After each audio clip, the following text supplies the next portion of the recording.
Welcome sa Dris TV. Kung interesado ka sa ganitong news, huwag kalimutang isubscribe ang ating YouTube channel. Maraming salamat! Welcome po ulit sa ating panibagong update tungkol kina Kim and Paolo Abilino. Sa bawat update natin, tatalakayin natin ang mga pinag-uusapan sa mundo ng social media tungkol kina Kim and Paolo Abilino. Kaya naman kung hindi pa po kayo nakasubscribe dito sa ating channel nako, i-click nyo na po yan and isama nyo na din ang bell button. So, ayan, welcome back again sa ating YouTube channel mga kakimpaw, and sa update natin ito, ang pag-uusapan natin ay tungkol sa mga importanteng kaganapan kina Kim and syempre kay Paolo Abilino. Pero bago ang lahat, nais ko munang basahin itong mga komento na napili natin patungkol sa naging previous update natin. So, nagtanong kasi ako mga kakimpaw kung payag ba ang lahat na si Paolo po ay sa incognito tapos maiwan si Chinita Princess. Kasi merong mga umuugong na kukunin si Paolo sa incognito at ipapalit po kay Baron Geisler. Ang tanong, papayag ba si Paolo Abilino? At syempre ang mga fans. So eto po yung mga komento nila oh. Sabi po ni Ginang Editana Donza, well, we're not agree. Dapat kung saan si Pao kasama si Kimi. That's it. Walang iwanan. Kim Pao forever. Ayaw naming magkakahiwalay ang Kim Pao. Sabi naman ni Dominica Labitad, wag, hindi kami papayag magkahiwalay ang Kim Pao.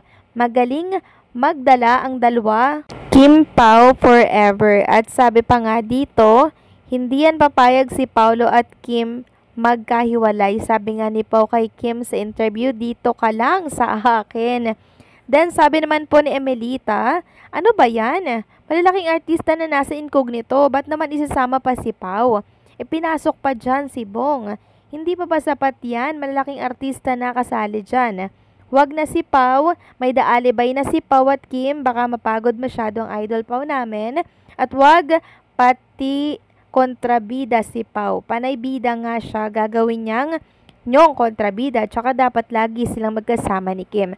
So yan po yung mga komento ng mga fans ni Kim and Paolo Abilino dito po sa umuugong na balita na kukunin nga si Paolo Abilino ng incognito para ipalit dito kay Baron Geisler. And hindi pa alam kung kasama ba si Chinita Princess dahil pag hindi kasama si Kim, nasan yung power couple, 'di ba? So, parang wala, 'di ba? Parang hati yung mga fans dito na sumuporta sa show or programa po nitong si Paolo Abilino. At tingin ko naman hindi to tatanggapin ni Paolo Abilino pag wala si Chinita Princess. Kasi mas malakas ang puwersa nila pag silang dalawa po ay magkasama. At huwag kayong mag-alala mga kakimpaw kasi pagtapos ng The Alibay, meron ulit pong series na gagawin daw si Kim and Paolo Abilino. Tapos pagtapos daw po ng series na yon, meron namang movie. O paano naman tatanggapin pa ni Paolo Abilino yung sa incognito, 'di ba? Napaka-hectic ng schedule niya, mga kakimpaw taping sila from July to December. Grabe, 'di ba? Ang haba. Tapos meron pang mga naka-line up na project. So possible na hindi yan tatanggapin ni Paolo Abilino. Kaya don't worry mga kakimpaw. So maraming salamat po sa pagtalima mga kakimpaw ng aking katanungan tungkol doon sa previous update natin. God bless and mabuhay po kayong lahat. So eto na nga, simulan na po natin ang ating talakayan tungkol kay Kim and Paolo Abilino. And para doon sa mga hindi pa din convinced na may Kim and Paolo Abilino, eto ibabalik ko lang po yung picture ni Kim and Paolo Abilino ha. During fun run ata to ni Kim and Paolo Abilino. So ayan po sila po ay magkaakbay. Inakbayan po ni Paolo Abilino si Chinita Princess. Ayan mga kakimpaw So ganyan ba ang magka-work lang? Hindi yan gawain ng magka-work lang mga kakimpaw. Ito po ay magkasintahan na. Mga galawan pa lang nila mga kakimpaw Diyan pa lang po mga kakimpaw, alam na natin kung ano ang status ni Kim and Paolo. Hindi na dapat kailangang ipaliwanag, hindi na dapat pang itanong sa kanila kung anong totoo kasi hindi naman nila sinisikreto yung mga kilos nila. Binubulgar nila, 'di ba? Walang pag-amin pero yung mga kilos nila talagang bulgaran, lantaran po sa publiko.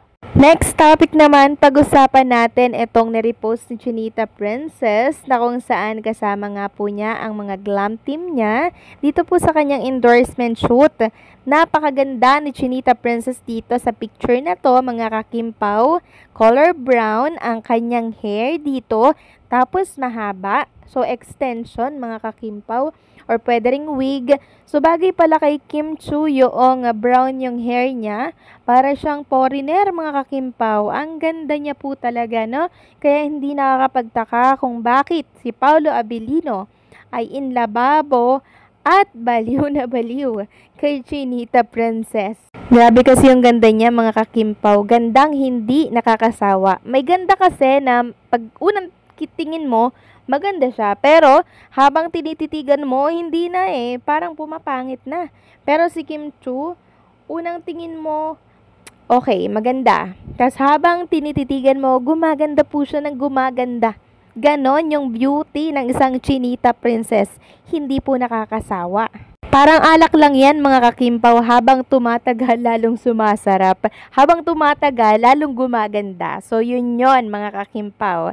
Samantalang pag-usapan naman natin, itong post ni Johnny, tungkol ito sa venue po ng kasala ni Kim and Paolo Abilino na kung saan pinag-uusapan na sa mundo ng ex-yes po, mga kakimpaw.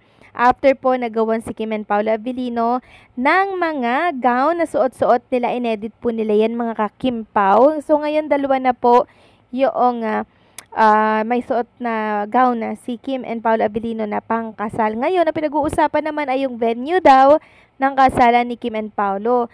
So sabi nga dito, just for fun, not a game. Bilang may mga nag-edit ng ganito, if KP get married, if ever lang ha, manifesting lang, what will be your Delulu wedding details? So, merong mga naglagay ng daytime, church, venue for reception, official wedding hashtag.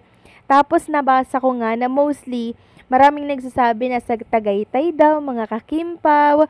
Tapos may nagsasabi na sa Baguio, merong sa Cebu. Tapos alam nyo yung date, nakakaloka, 2026 po agad. Ito yung entry ni Eunice, date March 19, 2026, 3 p.m. Cebu Metropolitan Cathedral, venue for reception, Shangri-La Mactan, Cebu, official wedding hashtag, together, Pau Weber. At eto ang malupit, mga kakimpaw, September 8, 2026, time 10, Church Calaruega Church, St. Benedict Parish West Group. Saan yun? Venue for reception, ini venue in Tagaytay. Official wedding hashtag. Ito malapit.